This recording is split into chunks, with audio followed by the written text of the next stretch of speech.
سازشوں کے تحت ہمارے خلاف گواہیاں دی گئی، گواہی نہ دینے والوں کے ساتھ بہت برا کیا گیا۔ سلمان اکرم راجہ، تاریخ کا بدترین دور چل رہا ہے، ہمارے لوگوں کو بے گناہ سزائیں دی گئی، غیر قانونی طور پر ہمارے دوستوں کو نااہل کیا گیا، ہم ان فیصلوں کے خلاف عدالت جائیں گے۔ رہنما پی ٹی آئی کی میڈیا سے بات چیت، ہمارے لوگوں کو بے گناہ سزائیں دی گئی۔ پشاور ہائی کورٹ میں پیشی کے بعد میڈیا سے بات کرتے ہوئے رہنما پی ٹی آئی نے کہا کہ غیر قانونی طور پر ہمارے دوستوں کو نااہل کیا گیا، ہم سے ہماری سیٹیں چھین لی گئی، ہم ان فیصلوں کے خلاف عدالت جائیں گے۔ میرے خلاف 9 مقدمے میری غیر موجودگی میں دائر کیے گئے، 5 اگست کو پرامن احتجاج کریں گے۔ میں کسی بھی مقدمے میں پیش ہونے سے انکاری نہیں رہا، میرے خلاف بے شمار مقدمات درج کیے گئے، میرے خلاف درج مقدمات کی تفصیلات دیں۔ ان کا یہ بھی کہنا تھا کہ پاکستان کے ساتھ ہر طرح سے کھڑے ہیں، ہم کشمیر کی عوام کے ساتھ کھڑے ہیں۔ قبل ازیں پشاور ہائی کورٹ نے پاکستان تحریک انصاف کے سیکرٹری جنرل سلمان اکرم راجہ کو گرفتار نہ کرنے کا حکم دیتے ہوئے 2 ہفتوں کی ضمانت منظور کر لی تھی۔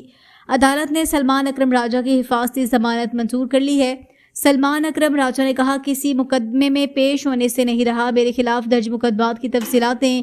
بعد ازاں عدالت نے مقدمات کی تفصیلات طلب کرتے ہوئے سلمان اکرم راجہ کو 2 ہفتوں کی ضمانت دیتے ہوئے کیس کی سماعت ملتوی کر دی۔